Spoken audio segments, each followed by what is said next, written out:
ನಮಸ್ತೆ ವೀಕ್ಷಕರೇ, ಸಾಗರದ ಡಿಜಿಟಲ್ ಮೀಡಿಯಾ ಪ್ರೆಸ್ ಕ್ಲಬ್ಬಿನ ಸದಸ್ಯರು ಇವತ್ತು ಸಾಗರದ ಸರ್ಕಾರಿ ಪದವಿ ಪೂರ್ವ ಕಾಲೇಜಿಗೆ ಆಗಮಿಸಿದೆ. ಕಾರಣ ಇಷ್ಟೇ, ಈ ಒಂದು ಕಾಲೇಜು ಸುವರ್ಣ ಸಂಭ್ರಮದ ಆಚರಣೆಯಲ್ಲಿ ಹತ್ತಿರ ಇದೆ. ಈ ತಿಂಗಳ 23-24 ಡಿಸೆಂಬರ್ 23-24ರಂದು 2 ದಿನಗಳ ಕಾಲ ವಿಶೇಷವಾದಂಥ ಕಾರ್ಯಕ್ರಮವನ್ನು ಈ ಕಾಲೇಜಿನ ಆಡಳಿತ ಮಂಡಳಿ ಮತ್ತು ಕಾಲೇಜಿನ ಹಳೆ ವಿದ್ಯಾರ್ಥಿಗಳು, ಹೊಸ ವಿದ್ಯಾರ್ಥಿಗಳು ಎಲ್ಲರೂ ಸೇರಿ ಈ ಕಾಲೇಜಿನ ಒಂದು ಸುವರ್ಣ ಸಂಭ್ರಮ ಕಾರ್ಯಕ್ರಮವನ್ನು ಮಾಡಲಿಕ್ಕೆ ಮುಂದಾಗಿದ್ದಾರೆ. ಈ ಕಾಲೇಜಿಗೆ 50 ವರ್ಷ ಆಗಿದೆ. ಈ ಕಾಲೇಜಿನಲ್ಲಿ ಓದಿದವರು ದೇಶ ವಿದೇಶಗಳಲ್ಲಿ ವಿವಿಧ ರಂಗಗಳಲ್ಲಿ ಸಾಕಷ್ಟು ಹೆಸರು ಮಾಡಿದಂಥವರು ಇಲ್ಲಿ ನೀವು ನೋಡ್ಬೋದು. ಇಲ್ಲಿ ಓದೋರು ಶಿಕ್ಷಕರಾಗಿದ್ದಾರೆ, ಇಲ್ಲೇ ಓದ್ದವರೇ ಶಿಕ್ಷಕರಾಗಿ ಇಲ್ಲಿ ಕೂತವರು ಅವೆಲ್ಲ ನೋಡ್ಬೋದು. ಮತ್ತು ಹಾಗೆ ವಿಜ್ಞಾನಿಗಳಾಗಿದ್ದಾರೆ, ಇಂಜಿನಿಯರ್ಗಳಾಗಿದ್ದಾರೆ, ಡಾಕ್ಟರ್ಗಳಾಗಿದ್ದಾರೆ, ಉದ್ಯಮಿಗಳಾಗಿದ್ದಾರೆ, ರಾಜಕಾರಣಿಗಳಾಗಿದ್ದಾರೆ. ಹೀಗೆ ಹಲವು ರೀತಿಯಲ್ಲಿ ಈಗ ನಾನು ಈ ಒಂದು ಸುವರ್ಣ ಸಂಭ್ರಮ ಆಚರಣೆಯ ಇದರ ಉಪಾಧ್ಯಕ್ಷರಾದಂಥ ಹಾಗೂ ನಮ್ಮ ಈಗಿನ ಸಾಗರದ ಅತ್ಯಂತ ಪ್ರತಿಷ್ಠಿತ ಅಡಿಕೆ ಸಂಸ್ಥೆಯಿಂದ ಆಪ್ಸ್ಕೋಸಿನ ಅಧ್ಯಕ್ಷರಾದಂಥ ಇಂದೂರ್ ಗೌಡರಿಗೆ ಇದರ ಬಗ್ಗೆ ನಾವು ಮಾತಾಡ್ತೀವಿ. ನಮಸ್ತೆ ಸರ್. ನಮಸ್ಕಾರ ಸರ್. ಈ ಒಂದು ಸುವರ್ಣ ಸಂಭ್ರಮದ ಬಗ್ಗೆ ಹೇಳಿ ಸರ್. ಈಗ ಸರ್ಕಾರಿ ಪದವಿ ಪೂರ್ವ ಕಾಲೇಜು ಸಾಗರ ನಮ್ಮ ಜೂನಿಯರ್ ಕಾಲೇಜ್ ಅಂತ ಹೇಳಿದರೆ ಅದಕ್ಕೊಂದು ಒಳ್ಳೆಯ ಸ್ಥಾನಮಾನ ಬರ್ತಕ್ಕಂಥ ಕಾಲೇಜು ಜೂನಿಯರ್ ಕಾಲೇಜು. ಇವತ್ತು ಕರ್ನಾಟಕದಲ್ಲಿ ಎಜುಕೇಷನ್ ಬಗ್ಗೆ ತುಂಬ ಹೆಸರನ್ನು ಪಡೆದಂಥ 2ನೇ ಕಾಲೇಜಾಗಿ ಇವತ್ತು ನಮ್ಮ ಸಾಗರದ ಜೂನಿಯರ್ ಕಾಲೇಜು. ಅದಕ್ಕೆ ಸುಮಾರು ಈಗ 1972ನೇ ಇಸ್ವಿಯೊಳಗೆ ಸಂಸ್ಥೆಯನ್ನು ಹುಟ್ಟಾಕಿ ಸಂಸ್ಥೆಯನ್ನು ಮಾಡಿದ್ದಾರೆ. ಅದಕ್ಕೆ 53 ವರ್ಷ ಈಗ ನಡೀತಾ ಇದೆ. ಹಾಗಾಗಿ ನಾವು ನಮ್ಮ ಶಾಸಕರ ನೇತೃತ್ವದಲ್ಲಿ, ಗೋಪಾಲಕೃಷ್ಣ ಅವರ ಒಂದು ನೇತೃತ್ವದಲ್ಲಿ ಈ ಕಾಲೇಜಲ್ಲಿ, ಅವರ ಅಧ್ಯಕ್ಷತೆಯಲ್ಲಿ ಈ ಕಾಲೇಜಲ್ಲಿ 23 ಮತ್ತು 24ನೇ ತಾರೀಕು ಒಂದು ಸುವರ್ಣ ಮಹೋತ್ಸವ ಅಂತ ಒಂದು ಹಬ್ಬವನ್ನು ಆಚರಣೆ ಮಾಡಬೇಕು ಅಂತೇಳಿ ನಮ್ಮ CBC ಕಮಿಟಿಯವರು ಮತ್ತು ನಮ್ಮ ಪ್ರಿನ್ಸಿಪಾಲ್ ಸತ್ಯನಾರಾಯಣ ಅವರು ಮತ್ತು ಆಲ್ ಲೆಕ್ಚರ್ಸ್ ಅವರೆಲ್ಲ ಒಂದು ಉಮೇದಿನ ಮೇರೆಗೆ ನಾವು ಈ ಕಾರ್ಯಕ್ರಮವನ್ನು ಹಮ್ಮಿಕೊಂಡಿದ್ದೀವಿ. ಯಾಕೆಂದರೆ ಈ ಕಾಲೇಜಲ್ಲಿ ಓದಿದಂಥ ತಾನೇ ಹೇಳಿದ್ರಿ, ಈಗ ಸುಮಾರು 60,000 ಜನ ವಿದ್ಯಾರ್ಥಿಗಳು ನಮಗೆ ಬಂದ ಮಾಹಿತಿ ಪ್ರಕಾರ ಈ ಕಾಲೇಜಲ್ಲಿ ಓದಿ ಇವತ್ತು ಒಳ್ಳೆಯ ಹುದ್ದೆಗಳಲ್ಲಿ ಅವರಿದ್ದಾರೆ. ಇವತ್ತು ವಿದೇಶಿಗಳಲ್ಲಿದ್ದಾರೆ, ಇವತ್ತು ಎಲ್ಲ ಒಳ್ಳೊಳ್ಳೆ ಸ್ಥಾನದಲ್ಲಿ ಅವರಿದ್ದಾರೆ. ಅವರಿಗೆ ನಮಗೆ ತಲುಪಲಿಕ್ಕೆ ನಮಗೆ ಸಮಯ ಇಲ್ಲ. ನಾವು 5ನೇ ತಾರೀಕು ಪ್ರೆಸ್ ಮೀಟ್ ಮಾಡಿದ್ದೀವಿ. 23ನೇ ತಾರೀಕು 24ನೇ ತಾರೀಕಿಗೆ ಕಾರ್ಯಕ್ರಮವನ್ನು ಇಟ್ಕೊಂಡಿದ್ದೀವಿ. ಕೇವಲ 20-22 ದಿವಸದಲ್ಲಿ 50 ವರ್ಷ ಸುವರ್ಣ ಮಹೋತ್ಸವವನ್ನು ರೆಡಿ ಮಾಡ್ತಾಯಿದ್ದೀವಿ. ನೆಹರು ಮೈದಾನದಲ್ಲಿ ಕಾರ್ಯಕ್ರಮ ನಡೀತಾ ಇದೆ. ಸಾಗರದ ಇತಿಹಾಸದಲ್ಲಿ ಒಳ್ಳೆಯ ಕಾರ್ಯಕ್ರಮವನ್ನು ಮಾಡಬೇಕು ಅಂತೇಳಿ ನಾವೆಲ್ಲ ತೀರ್ಮಾನ ಮಾಡಿದ್ದೀವಿ. ಅದನ್ನು 23ನೇ ತಾರೀಕು ಮಾನ್ಯ ನಮ್ಮ ಜಿಲ್ಲಾ ಉಸ್ತುವಾರಿ ಮಂತ್ರಿಗಳಾಗಿರ್ತಕ್ಕಂಥ ಮಧು ಬಂಗಾರಪ್ಪನವರು ಕಾರ್ಯಕ್ರಮವನ್ನು ಉದ್ಘಾಟನೆ ಮಾಡ್ತಾರೆ. ನಮ್ಮ ತಾಲೂಕಿನ ಜನಪ್ರಿಯ ಶಾಸಕರಾಗಿರ್ತಕ್ಕಂಥ ಗೋಪಾಲಕೃಷ್ಣ ಬೇಳೂರವರ ಅಧ್ಯಕ್ಷತೆ ನಡೀತದೆ. ಮತ್ತು ನಮ್ಮ ಜಿಲ್ಲೆಯ ಹೆಮ್ಮೆಯ ಸಂಸದರಾಗಿರ್ತಕ್ಕಂಥ BY ರಾಘವೇಂದ್ರ ಅವರ ಒಂದು ನುಡಿಯನ್ನು ಅವರು ಬಿಡುಗಡೆ ಮಾಡ್ತಾರೆ. ಹಾಗೂ ಮತ್ತು ನಮ್ಮ ಜಿಲ್ಲೆಯಲ್ಲಿರ್ತಕ್ಕಂಥ ಎಲ್ಲ MLC ಅವರು ಮತ್ತು ರಾಜಕಾರಣಿಗಳು, ಅಧಿಕಾರಿಗಳು ಮತ್ತು ಹಳೆಯ ಸ್ಟೂಡೆಂಟ್ಗಳು ಯಾರು ಒಳ್ಳೆಯ ಉನ್ನತ ಹುದ್ದೆಯೊಳಗೆ ಇವತ್ತಿದ್ದಾರೆ ಅಂಥವ್ರನ್ನೂ ಕೂಡ ನಾವು ಕರೆದು ಅವರಿಗೆ ಅಭಿನಂದಿಸುವಂಥ ಕೆಲಸ ಕೂಡ ನಾವು ಮಾಡೋಕ್ಕೆ ರೆಡಿ ಮಾಡ್ತಾಯಿದ್ದೀವಿ. 23ನೇ ತಾರೀಕು 5,000-6,000 ಜನರಿಗೆ ಊಟದ ವ್ಯವಸ್ಥೆಯನ್ನು ಮಾಡಿದ್ದೀವಿ. ಮತ್ತು 24ನೇ ತಾರೀಕು ಕೂಡ 5,000-6,000 ಜನರಿಗೆ ಊಟದ ವ್ಯವಸ್ಥೆ ಮಾಡಿದ್ದೀವಿ. ಮತ್ತು ನೆಹರು ಮೈದಾನದಲ್ಲಿ ದೊಡ್ಡ ಶಾಮಿಯಾನ, ಅದರಲ್ಲೂ 24ನೇ ತಾರೀಕು ಕಾರ್ಯಕ್ರಮಗಳು ನಡೀತದೆ. ಅದರಲ್ಲಿ ಈ ನಮ್ಮ ಬಿಲ್ಡಿಂಗ್ಗಳಿಗೆ ಕೂಡ ತತ್ಕ್ಷಣವಾಗಿ 50 ಲಕ್ಷ ರೂಪಾಯಿಯನ್ನು ಬಿಡುಗಡೆ ಮಾಡಿದ್ದಾರೆ ಶಾಸಕರು. ಬಿಡುಗಡೆ ಮಾಡಿ ಅದಕ್ಕೆ ಬಣ್ಣ ಇಲ್ಲ, ಕೊಠಡಿಗಳೆಲ್ಲ ಹಾಳಾಗಿತ್ತು, ಕಿಟಕಿಗಳೆಲ್ಲ ಒಡೆದೋಗಿತ್ತು. ಅದೆಲ್ಲದೂ ಆಗಬೇಕು ಅಂಥೇಳಿ 20 ದಿವಸದಲ್ಲಿ ಎಲ್ಲ ಕಾರ್ಯವೂ ಕೂಡ ಭಾಳ ತೃಪ್ತಿಯಿಂದ ನಡೀತಾ ಇದೆ. ಅದರಲ್ಲೇನು ಮಾತಿಲ್ಲ. ಅದೇ ರೀತಿ ಈಗ 5 ರೂಮ್ಗಳು ಕೂಡ ಈಗ ಉದ್ಘಾಟನೆಗೆ ರೆಡಿ ಇದೆ. ಅದು ಕೂಡ ನಾವು ಅವತ್ತು 23ನೇ ತಾರೀಕು 5 ರೂಮನ್ನು ಉದ್ಘಾಟನೆ ಮಾಡ್ತೀವಿ. ಸುಮಾರು 95 ಲಕ್ಷ ರೂಪಾಯಿಗಳಲ್ಲಿ ಆ ರೂಮ್ಗಳ ಕೊಠಡಿಯಾಗಿದೆ.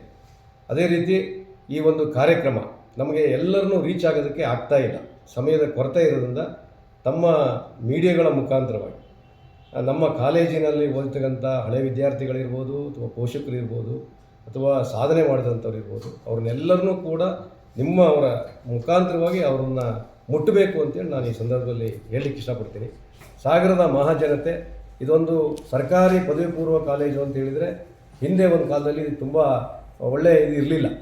ಇವತ್ತು ಕರ್ನಾಟಕದಲ್ಲೇ ಇವತ್ತು ಮೆರಿಟ್ ತಗೊಂಡಂಥ ಮೊದಲನೇ ಕಾಲೇಜಾಗಿ ನಾವು ಹೊರಗೆ ಬಂದಿದ್ದೀವಿ. ಯಾಕೆ ಅದಕ್ಕೆ ಮೂಲ ಕಾರಣ ಲೆಕ್ಚರ್ಸ್. ತಮಗೆಲ್ಲ ಗೊತ್ತಿದೆ, ಇವತ್ತು ಲೆಕ್ಚರ್ಸು ಒಳ್ಳೆ ಪಾಠ ಮಾಡಿ ಒಳ್ಳೆ ಅವ್ರು ತೊಗೊಳ್ಳದೇ ಇದ್ದರೆ ನಮ್ಗೆ ಇವತ್ತು ಈ 50 ವರ್ಷ ಸುವರ್ಣ ಮಹೋತ್ಸವನ ನಾವು ವಿಜೃಂಭಣೆಯಿಂದ ಮಾಡೋಕ್ಕೆ ನಾವು ಹೆದರ್ತಿದ್ವಿ. ಇವತ್ತು ನಮ್ಗೆ ಯಾವ ಹೆದರಿಕೆಯೂ ಇಲ್ಲ. ಡಿಕ್ಟೇಷನ್ ಇದೆ, ರ್ಯಾಂಕರ್ಸ್ ಇದೆ, ಎಲ್ಲದೂ ಇರೋದ್ರಿಂದ ಧೈರ್ಯವಾಗಿ ಇವತ್ತು ನಾವು 50 ವರ್ಷದ ಸುವರ್ಣ ಮಹೋತ್ಸವಕ್ಕೆ ಕೈ ಹಾಕಿದ್ದೀವಿ. ಅದಕ್ಕೆ ತಮ್ಮೆಲ್ಲರ ಸಹಕಾರ ಬೇಕು ಅಂತೇಳಿ ಈ ಮೂಲಕ ನಾನು ಕೇಳ್ತಾ ಇದ್ದೀನಿ. ಜೈ ಹಿಂದ್, ಜೈ ಕರ್ನಾಟಕ. ಈಗ ನಮ್ಮ ಈ ಕಾಲೇಜಿನ ಪ್ರಾಂಶುಪಾಲರಾದಂಥ ಸತ್ಯನಾರಾಯಣ KC ಅವರು ಈ ಬಗ್ಗೆ ಒಂದು ಮಾತಾಡ್ತಾರೆ. ಹೇಳಿ ಸರ್. ಎಲ್ರಿಗೂ ನಮಸ್ಕಾರ. ನಮ್ಮ ಸರ್ಕಾರಿ ಪದವಿ ಪೂರ್ವ ಕಾಲೇಜು 1973ರಲ್ಲಿ ಪ್ರಾರಂಭವಾಗಿ 50 ವರ್ಷಗಳನ್ನು ಪೂರೈಸಿ 53ನೇ ವರ್ಷಕ್ಕೆ ಕಾಲಿಡ್ತಾ ಇದೆ. ಈ ಒಂದು ಸಂದರ್ಭದಲ್ಲಿ ಮಾನ್ಯ ಶಾಸಕರಾದ ಶ್ರೀ ಗೋಪಾಲಕೃಷ್ಣ ಬೇಳೂರವರ ಅಧ್ಯಕ್ಷತೆಯಲ್ಲಿ ಹಾಗೂ ನಮ್ಮ ಉಪಾಧ್ಯಕ್ಷರಾದ ಶ್ರೀಯುತ ಇಂದೂರೇಗೌಡರು ಹಾಗೂ ಇತರ ಸದಸ್ಯರ ಜೊತೆಯಲ್ಲಿ ಒಂದು ಸುವರ್ಣ ಸಂಭ್ರಮ ಸಮಿತಿಯನ್ನು ಮಾಡಿ ಅದರ ಮೂಲಕ ನಾವು ಸುವರ್ಣ ಸಂಭ್ರಮವನ್ನು ಆಚರಿಸ್ತಾ ಇದ್ದೀವಿ. ಇದರಲ್ಲಿ ನಮ್ಮ ಎಲ್ಲ ಉಪನ್ಯಾಸಕರು, ಸಿಬ್ಬಂದಿ ವರ್ಗದವರು ಹಾಗೂ ನಮ್ಮ ವಿದ್ಯಾರ್ಥಿಗಳು ಪಾಲ್ಗೊಂಡು ಅದನ್ನು ಅತ್ಯಂತ ವೈಭವದಿಂದ ನಡೆಸಬೇಕು ಅಂತೇಳಿ ನಾವು ತೀರ್ಮಾನ ಮಾಡಿದ್ವಿ. ಇದಕ್ಕೆ ಬಹಳ ಮುಖ್ಯವಾಗಿ ನಮ್ಮ ಕಾಲೇಜಲ್ಲಿ ಓದಿರುವಂಥ ವಿದ್ಯಾರ್ಥಿಗಳು ದೇಶ ವಿದೇಶಗಳಲ್ಲಿದ್ದಾರೆ, ಎಲ್ಲ ರಂಗದಲ್ಲೂ ಇದ್ದಾರೆ. ರಾಜಕೀಯ ಇರ್ಬೋದು, ಸಿನಿಮಾ ಇರ್ಬೋದು, ಎಲ್ಲ ರಂಗಗಳಲ್ಲಿದ್ದಾರೆ. ಅವರನ್ನು ಆದಷ್ಟು ಮಟ್ಟಿಗೆ ನಾವು ತಲುಪಲಿಕ್ಕೆ ಪ್ರಯತ್ನ ಪಡ್ತಾ ಇದ್ದೀವಿ. ಹಳೆ ವಿದ್ಯಾರ್ಥಿಗಳಲ್ಲಿ ಇದು ಬರಬೇಕು ಅಂತೇಳಿ ನಾವು ಆಲ್ರೆಡಿ ವಾಟ್ಸಪ್ ಗ್ರೂಪ್ಗಳನ್ನು ಮಾಡಿ ಒಂದು 5,000 ಜನ ನಮ್ಮ ವಾಟ್ಸಪ್ ಗ್ರೂಪಲ್ಲಿ ಇದ್ದಾರೆ. ಇನ್ನು ನೀವು ಡಿಜಿಟಲ್ ಇದರ ಮೂಲಕ ಹೆಚ್ಚು ಜನರಿಗೆ ತಲುಪೋ ಕೆಲಸವನ್ನು ಮಾಧ್ಯಮ ಮಿತ್ರರು ಮಾಡಬೇಕು ಅಂತ ನಾನು ಕೇಳ್ಕೊಳ್ತಾ ಇದ್ದೀನಿ. ಹಾಗೂ ನಮ್ಮ ಕಾಲೇಜಲ್ಲಿ ಕೆಲಸ ಮಾಡಿರುವಂಥ ನಿವೃತ್ತರು ಹಾಗೂ ಬೇರೆ ಕಡೆ ಈ ವರ್ಕ್ ಮಾಡ್ತಿರುವಂಥ ಎಲ್ಲ ಸಿಬ್ಬಂದಿಯವ್ರನ್ನ ಸನ್ಮಾನ ಮಾಡ್ತಾಯಿದ್ದೀವಿ. ಹಾಗೂ ನಮ್ಮ ಕಾಲೇಜಿನಲ್ಲಿ ಓದಿ ಬೇರೆ ಯಾವುದೋ ಒಂದು ರಂಗದಲ್ಲಿ ಹೆಸರು ಗಳಿಸಿರುವಂಥ ಹಳೆಯ ವಿದ್ಯಾರ್ಥಿಗಳನ್ನು ಕರೆದು ಸಂಭ್ರಮದಿಂದ ಅವನು ಸನ್ಮಾನ ಮಾಡ್ತಾಯಿದ್ದೀವಿ. ರಾಜಕಾರಣಿಗಳು ಹಾಗೂ ಅಧಿಕಾರಿಗಳನ್ನು ಕರೆದು ಸನ್ಮಾನ ಮಾಡ್ತಾಯಿದ್ವಿ. ಇದೊಂದು ಸಾಗರದ ಇತಿಹಾಸದಲ್ಲಿ ಒಂದು ದಾಖಲಾಗಬೇಕು ಅಂತೇಳಿ ನಮ್ಮೆಲ್ಲರ ಆಸೆ ಆಗಿದೆ. ಅದಕ್ಕೆ ಎಲ್ಲ ಸಾಗರದ ನಾಗರಿಕರು, ಹಳೆಯ ವಿದ್ಯಾರ್ಥಿಗಳು, ಹೊಸ ವಿದ್ಯಾರ್ಥಿಗಳು ಹಾಗೂ ಪೋಷಕರು, ನಾವು ಪೋಷಕರ ಸಭೆಯನ್ನು ಕರೆದು ಸಹ ನಾವು ಅವರಿಗೆ ಮನವಿ ಮಾಡ್ಕೊಂಡಿದ್ದೀವಿ. ಎಲ್ಲ ಬರ್ತಾ ಇದ್ದಾರೆ. ಈ ಒಂದು ಸಂದರ್ಭದಲ್ಲಿ ನಾವೆಲ್ಲ ಸೇರಿ ಕಾಲೇಜಿನ ಇತಿಹಾಸದಲ್ಲಿ ಒಂದು ಸುವರ್ಣಾಕ್ಷರದಲ್ಲಿ ಬೆಳೆದಿರುವಂಥ ಒಂದು ಕಾರ್ಯಕ್ರಮ ಮಾಡೋಣ ಅಂತ ಹೇಳ್ಬಿಟ್ಟು ತೀರ್ಮಾನಿಸಿದ್ವಿ. ಅದಕ್ಕೆ ಎಲ್ಲರೂ ಸಹಕರಿಸಬೇಕು ಅಂತ ಈ ಮೂಲಕ ನಾನು ಕೇಳ್ಕೊಳ್ತೀನಿ. ಡಾಕ್ಟರ್ ಸರ್ಪಚಂದ್ರಗುತ್ತಿ ಅವರೇ, ಸಾಂಸ್ಕೃತಿಕ ಕಾರ್ಯಕ್ರಮದ ಬಗ್ಗೆ ಹೇಳಿ. ನಮಸ್ಕಾರ. ಈಗಾಗಲೇ ಮಾನ್ಯ ಇಂದೂಧರಗೌಡರು ಮತ್ತು ನಮ್ಮ ಪ್ರಾಚಾರ್ಯರು ಸಂಬಂಧಪಟ್ಟ ವಿವರಗಳನ್ನೆಲ್ಲ ಕೊಟ್ಟಿದ್ದಾರೆ. ಈ ಸಂದರ್ಭದಲ್ಲಿ ಸುವರ್ಣ ಸಾಗರ ಅನ್ನುವಂಥ ಒಂದು ವಿಶೇಷ ಸಂಚಿಕೆಯನ್ನು ನಾವು ಪ್ರಕಟಪಡಿಸ್ತಾ ಇದ್ದೀವಿ. ಅದರ ತಯಾರಿ ನಡೀತಾ ಇದೆ. ಸುಮಾರು ಒಂದು 300 ಪುಟದ ಈ ಪುಸ್ತಕದಲ್ಲಿ ನಮ್ಮ ಇಡೀ 50 ವರ್ಷದ ಒಂದು ಶೈಕ್ಷಣಿಕ ದಾಖಲೆ ಅದರಲ್ಲಿ ಆಗಬೇಕು ಅಂತ ಒಂದು ಸಾಂಸ್ಕೃತಿಕವಾಗಿರುವಂಥ ಪಠ್ಯ ಅನ್ನೋ ರೀತಿಯಲ್ಲೂ ಅದನ್ನು ಗಮನಿಸಿದೆ ನಾವು. ಸಾಗರ ತಾಲೂಕು, ಇಲ್ಲಿಯ ಇತಿಹಾಸ, ಹಿನ್ನೆಲೆ ಮತ್ತು ಶೈಕ್ಷಣಿಕವಾದ ಏನೆಲ್ಲ ಸಂಗತಿಗಳಿದಾವೋ ಅದನ್ನು ಸಂಗ್ರಹಿಸಿಕೊಡುವಂಥ ಕೆಲಸವನ್ನು ಮಾಡಿದ್ದೀವಿ. ವಿದ್ಯಾರ್ಥಿಗಳು ಅದ್ಭುತವಾದ ಲೇಖನಗಳನ್ನು, ಕವಿತೆಗಳನ್ನೆಲ್ಲ ಬರೆದಿದ್ದಾರೆ. ಮತ್ತು ಅವತ್ತಿನ ದಿನ ಕಾರ್ಯಕ್ರಮದಲ್ಲಿ ನಾವು ಬೇರೆ ಬೇರೆ ಕ್ಷೇತ್ರದಲ್ಲಿ ಕೆಲಸ ಮಾಡಿರುವಂಥವ್ರನ್ನ ಪಟ್ಟಿ ಮಾಡ್ತಾ ಇದ್ದೇವೆ. ಅದು ಸಾಕಾಗಿಲ್ಲ ಅಂತ ನನಗನ್ಸುತ್ತೆ. ರಂಗಭೂಮಿ, ಸಂಗೀತ, ಕ್ರೀಡೆ, ಬೇರೆ ಬೇರೆ ಕ್ಷೇತ್ರದಲ್ಲಿ ಹೆಸರು ಮಾಡಿರುವಂಥ, ಬಹಳ ಮುಖ್ಯವಾಗಿ ನಮ್ಮ ಕಾಲೇಜಿನಲ್ಲಿ ಓದಿರುವಂಥ ವಿದ್ಯಾರ್ಥಿಗಳಾಗಿರಬೇಕು. ಅಂಥವರನ್ನು ನಾವು ಹುಡುಕ್ತಾ ಇದ್ದೇವೆ. ದಯಮಾಡಿ ತಮ್ಮ ಮೀಡಿಯಾ ಮೂಲಕ ಬಿಟ್ಟು ಹೋದ ಪ್ರತಿಭಾವಂತರಿದ್ದರೆ ಅವರ ಹೆಸರುಗಳು ನಮಗೆ ಸಿಗಬೇಕು. ಈಗಲೂ ಕಾಲಾವಕಾಶ ಇದೆ. ಹಾಗಾಗಿ ಪತ್ರಿಕೋದ್ಯಮದಲ್ಲಿ ಕೆಲಸ ಮಾಡಿರುವಂಥ, ಇದೇ ಕಾಲೇಜಿನಲ್ಲಿ ಓದಿರುವಂಥ ನಿಮ್ಮಂಥ ವಿದ್ಯಾರ್ಥಿಗಳಿದ್ದೀರಿ. ಇಲ್ಲಿಂದ ಹೊರಗಡೆ ಹೋಗಿ ಸಾಹಿತ್ಯ ಕ್ಷೇತ್ರದಲ್ಲಿ ಕೆಲಸ ಮಾಡಿರುವಂಥವ್ರು ಇದ್ದಾರೆ. ಈ ಎಲ್ಲ ಸಾಧಕರನ್ನ ನಾವು ಅವತ್ತಿನ ವೇದಿಕೆಯಲ್ಲಿ ಅಭಿನಂದಿಸಬೇಕು ಅನ್ನೋದು ನಮ್ಮ ಮಹತ್ವಾಕಾಂಕ್ಷೆಯ ಕಾರ್ಯಕ್ರಮದಲ್ಲಿ ಒಂದು ಭಾಗ. ಹಾಗಾಗಿ ಮೊದಲ ದಿನದ ಕಾರ್ಯಕ್ರಮ, 2ನೇ ದಿನದ ಕಾರ್ಯಕ್ರಮ, ಅಲ್ಲಿ ಸಾಂಸ್ಕೃತಿಕ ಚಟುವಟಿಕೆಗಳು ನಡೀತವೆ. ಅದರ ನಡುವೆ ಈ ಅಭಿನಂದನಾ ಸಮಾರಂಭವು ಮುಂದುವರಿತದೆ. 2ನೇ ದಿನ ವಾರ್ಷಿಕೋತ್ಸವಕ್ಕೆ ಹೆಚ್ಚಿನ ಆದ್ಯತೆ ಇರುತ್ತೆ.